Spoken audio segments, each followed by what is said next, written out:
मजहब की बुनियाद पर जब सिटीजनशिप दी जा रही है तो मजहब की बुनियाद पर छीनी भी जा सकती है ना।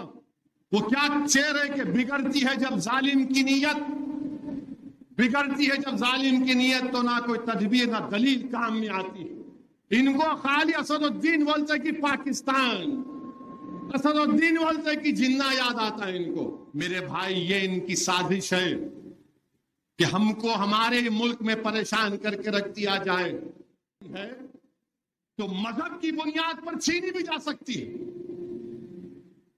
मजहब की बुनियाद पर जब सिटीजनशिप दी जा रही है तो मजहब की बुनियाद पर छीनी भी जा सकती है ना। वो क्या चेहरे के बिगड़ती है जब जालिम की नीयत, बिगड़ती है जब जालिम की नीयत तो ना कोई तदबीर ना दलील काम में आती है। मजहब की बुनियाद पर सिटीजनशिप दे रहे आप, और कल अगर एनपीआर और एनआरसी कराएंगे आसाम में, समझाने के लिए बोल रहा हूं, और ये आरएसएस के लोग अंधे भक्त हैं, हमजफ हैं, इनको खाली असदुद्दीन बोलते कि पाकिस्तान, असदुद्दीन बोलते कि जिन्ना याद आता है इनको। यही मक्का मस्जिद थी आरएसएस वालों, यही मक्का मस्जिद थी सन 1857 में। इसी मक्का मस्जिद के इमाम का नाम शेख इस्माइल था। इसी मक्का मस्जिद में रमजान का महीना था। इसी मक्का मस्जिद के इमाम ने खुतबा दिया, नमाज पढ़ाई और पूरे मजमे से कहा कि चलो सुल्तान बाजार जाएंगे, अंग्रेज रेजिडेंसी के खिलाफ ऐलान बगावत करेंगे, इस मुल्क को आजाद कराएंगे। यहां से मजमा गया, वो सुल्तान बाजार के पास जो वुमेन्स कॉलेज है वहां पर गोलियां चली, अंग्रेज गोली चलाए, कई लोग शहीद हुए। मौलवी इस्माइल को रहमतुल्लाह अलैह को गिरफ्तार कर लिया गया। अंडमान निकोबार में जो काला पानी है उसका सबसे पहला कैदी कौन है बताओ आरएसएस वालों, बताओ। नहीं बोलेंगे। उसका सबसे पहले कैदी का नाम मौलवी इस्माइल हैदराबाद के थे। और ये हमको देख के बोलते हैं यूं फुलाएंगे। तो बता ये रहा था कि एनपीआर और एनआरसी, आसाम में सुप्रीम कोर्ट ने कहा एनआरसी कराओ, 1600 करोड़ रुपए खर्च का किए करके सुप्रीम कोर्ट के मातहत एनआरसी हुआ। आसाम में 19 लाख लोग के नाम नहीं आए। कितने? 19 लाख, जिसमें से 10 से 12 लाख हमारे हिंदू भाई हैं, 1.5 लाख मुसलमान। अब जब CAA आ गया तो क्या होगा मालूम आपको? ये मैं नहीं बोल रहा हूं, आसाम के चीफ मिनिस्टर बोल रहे हैं, जो आलाजाद के हेमंतु शर्मा नाम है, बिशु शर्मा, वो कह रहे हैं कि हम CAA से उन 12 लाख हिंदू भाइयों को सिटीजनशिप दे देंगे। ये मैं नहीं बोल रहा हूं। और वो 1.5 लाख मुसलमान क्या करना? वो 1 लाख 1.5 लाख मुसलमान क्या करना? उनको बोलेंगे आप 1962 में आए क्या? आप 1951 में आए क्या? कागज दिखाओ, दादा का बर्थ सर्टिफिकेट दिखाओ।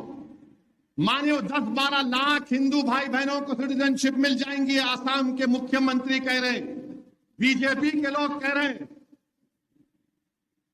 और वो 1.5 लाख मुसलमान फॉरेनर्स ट्रिब्यूनल में जाके केस लड़ो अपना। लोग बोलेंगे नहीं अभी कुछ नहीं हो रहा। मेरे भाई साहब, हर चीज अभी नहीं होती, हर चीज बाद में होती है। जब एनआरसी होगा, एनपीआर होगा, और अगर कहा जाएगा उसमें उसके रूल से पढ़कर सुना रहा हूं, पॉपुलेशन की एक लिस्ट बनाई जाएगी कि महाजरीन कैंप, यहां पर महाजरीन कैंप में कितने लोगों के घर हैं, नाम आ गए। अब उसमें से किसी एक का नाम मैं जाकर बल्दिया के ऑफिस में लिस्ट लगाएंगे, देखो महाजरीन कैंप में इतने लोगों का नाम है। कोई भी जाकर बोल सकता ये जैद बकर भारत का शहरी नहीं है, डाउटफुल सिटीजन बनाए थे आप। उसके बाद उसको यह प्रूफ करना पड़ता कि मैं भारत का शहरी हूं। अब बताओ, ये एनपीआर एनआरसी में नहीं है क्या? अमित शाह ने मेरा नाम लेकर पार्लियामेंट में नहीं कहा ओवैसी जी एनपीआर भी होगा, एनआरसी भी होगा? क्या टीवी के इंटरव्यू अमित शाह ने नहीं कहा एनपीआर एनआरसी? तो इसीलिए हम कह रहे हैं कि बांग्लादेश, पाकिस्तान, अफगानिस्तान से जो लोग आ गए आप बराबर दो उनको, मगर मजहब की बुनियाद पर क्यों? फिर बोलते नहीं इस्लामिक कंट्री है। अरे इस्लामिक कंट्री है तो मैं तो नहीं गया ना इस्लामिक कंट्री को। आपके दादा, मेरे दादा, हमारे परदादा मौलाना अबुल कलाम आजाद, जौहर बरादरान, हुसैन अहमद मदनी, ये तमाम उलेमा तो नहीं गए पाकिस्तान को। क्यों नहीं गए? क्योंकि हम उसको नहीं मानते वो कि इस्लामिक कंट्री है। हम भारत को पसंद करें क्योंकि ख्वाजा अजमेरी की जमीन है, ये सुल्तान हिंद की सरजमीन है। हम बोले यहां पर इस देश का कोई मजहब नहीं होगा, मजहब की बुनियाद पर सिटीजनशिप नहीं दी जाएगी।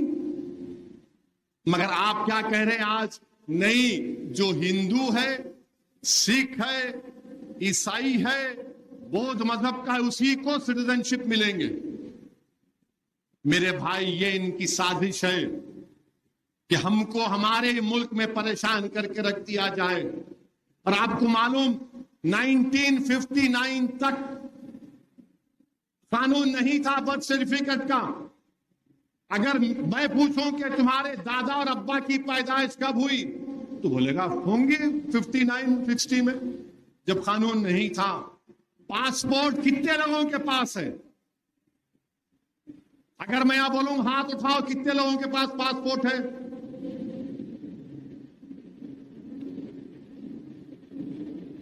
जरा कैमरा घुमाओ, इतने लोगों के पासपोर्ट है।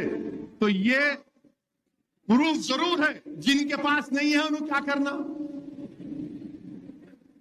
गवर्नमेंट का डेटा यह बोलता है कि पासपोर्ट पूरे मुल्क में सिर्फ 5% लोगों के पास। 130 करोड़ का देश, सिर्फ 5% लोगों के पासपोर्ट है। आधार कार्ड किसके पास है? अब आप फर्क महसूस करो, पासपोर्ट में कम हाथ उठे, आधार कार्ड में पूरे उठ गए। उठे ना? आधार कार्ड जब घर को जाएंगे पलटा के देखो, उसमें लिखा हुआ है this is not proof of Indian citizenship,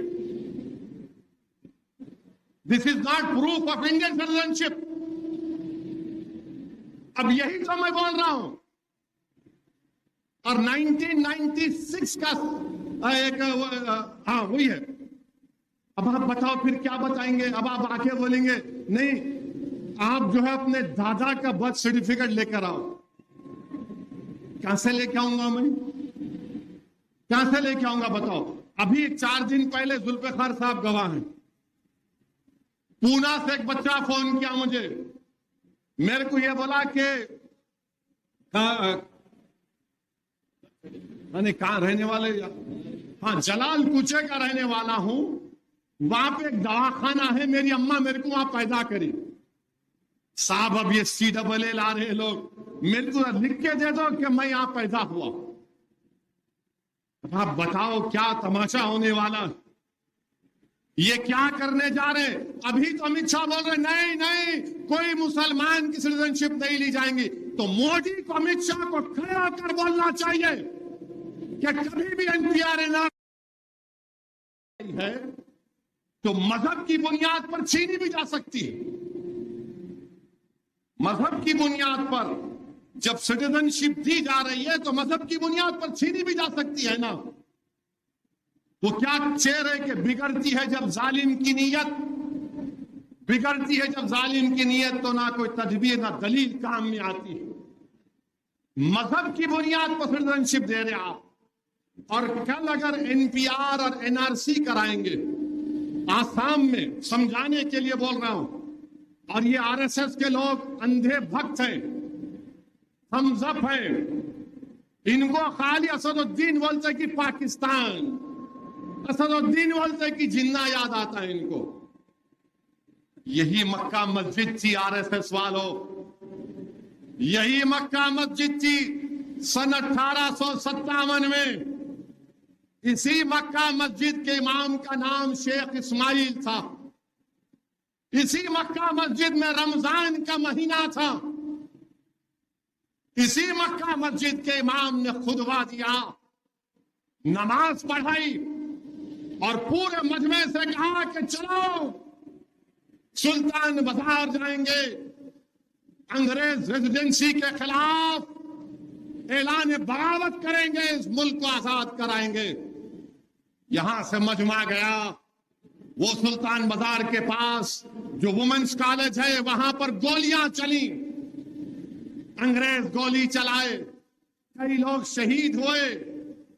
मौलवी इस्माइल को रहमतुल्लाह अलैह को गिरफ्तार कर लिया गया। अंडमान निकोबार में जो काला पानी है उसका सबसे पहला कैदी कौन है बताओ आरएसएस वालों, बताओ। नहीं बोलेंगे। उसका सबसे पहले कैदी का नाम मौलवी इस्माइल है, हैदराबाद के थे। और ये हमको देख के बोलते हैं यूं फुलाएंगे। तो बता ये रहा था कि एनपीआर और एनआरसी,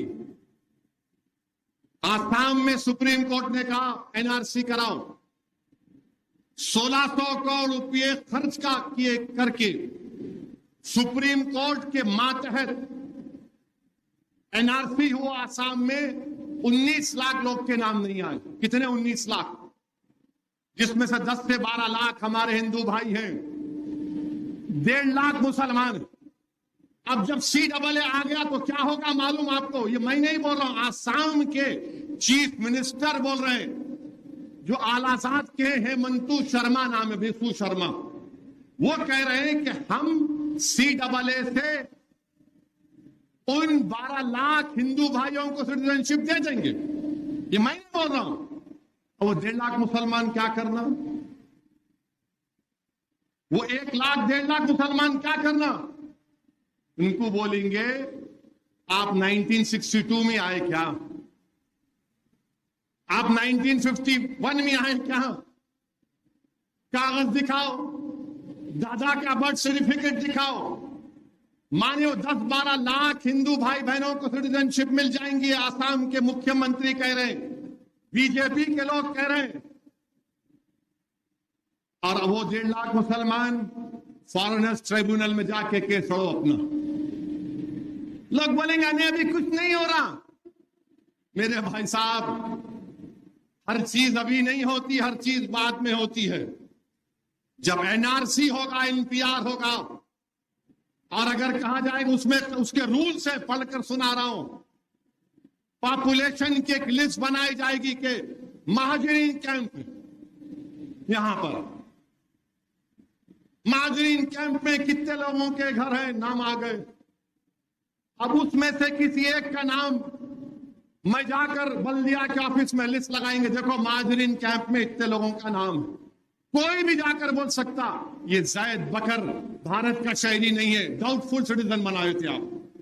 उसके बाद उसको ये प्रूफ करना पड़ता कि मैं भारत का शहरी हूं।